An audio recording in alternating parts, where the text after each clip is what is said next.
In the rain-soaked city of Harborview, Washington, Nurse Lena Caldwell finished her shift at Harborview Veterans Medical Center, a place known for treating wounded soldiers from high-risk missions. After 14 hours of nonstop emergencies, her eyes burned, her back ached, but one patient stayed on her mind the whole night. Sergeant Noah Blake, 24 years old. Arrived after a covert training accident near the coast, critical injuries, and no family listed. He had been unconscious for 5 days. Machines breathed for him. Doctors weren't sure if he'd ever wake. Yet every time Lena checked on him, something pulled her closer. Maybe it was his steady bravery even in silence. Or maybe it was the loneliness she sensed around him. She refused to let him be just another forgotten soldier. Every day she spoke to him softly. "Good morning, Noah. It's raining again. I brought you a new blanket. Hope you don't mind the color."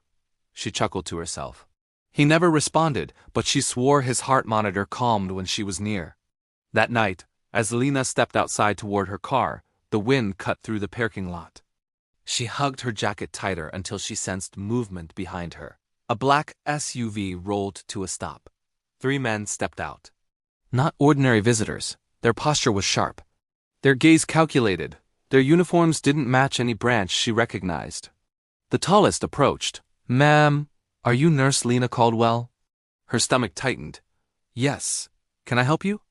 "We need to speak with you about Sergeant Noah Blake," he said, voice controlled. Another man, slightly older, added, "We're his team. We flew straight here the moment command notified us." Lena frowned. "Noah never had visitors listed. His chart says no immediate family. We're not family by blood," the third man said quietly. "But we're the only family he's got." The sincerity in his eyes cut through her fear. Without hesitation, she led them inside. The moment they stepped into Noah's room, the atmosphere changed. The strongest of the 3, Commander Rylan, removed his cap and whispered, "We're here, brother." The medic of the team gently placed a coin on Noah's chest. A silver challenge coin engraved with their unit emblem. "He earned this saving us," he whispered. "He shielded 2 of us before he went down." Lena finally understood. Noah wasn't a regular soldier. He was trained, elite, and brave beyond measure. The men stayed talking to him, telling stories from their missions, stories filled with danger, laughter, and unbreakable loyalty. Lena stood silently, overwhelmed by how deeply they cared. Before leaving, Commander Ryland turned to her. "Ma'am, thank you for watching over him. You don't know how much that means." Lena didn't respond. Her throat was too tight. The next morning, Lena walked into Noah's room, holding his chart.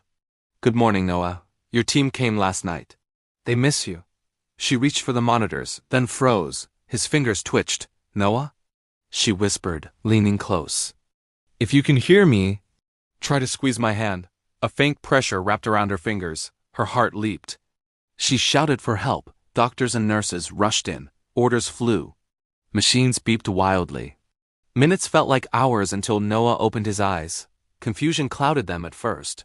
Then relief as he recognized Lena's voice. "You're safe," she said softly. "You've been unconscious for days. You're at Harborview. And your team knows you're alive." A tear slipped down his cheek. "My team?" he rasped. "They were here. They stayed with you." His breathing steadied. "You stayed too," he whispered. Lena felt warmth bloom in her chest. "I didn't want you to be alone." The recovery over the following weeks, Noah grew stronger.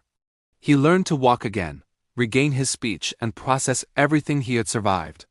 But what surprised everyone most was how he clung to Lena's presence. "You were the voice pulling me back," he told her one afternoon. "I could hear you, even when I couldn't move." Lena felt tears sting her eyes. A week later, his team returned as he prepared for discharge. They joked, hugged, and celebrated his recovery. Before leaving, Noah handed Lena a small envelope. Inside was the very challenge coin his teammate had left on him. "It kept me alive," Noah said. "Now I want you to have it." She looked up, speechless. "You saved me too," he said, "not by fighting, but by staying." Lena watched his team escort him out of the hospital, but he paused at the door and looked back. "Lena, I'll be back," he smiled. "You're part of my story now, and sometimes that's how a single night, a single voice, a single act of kindness can change a life forever."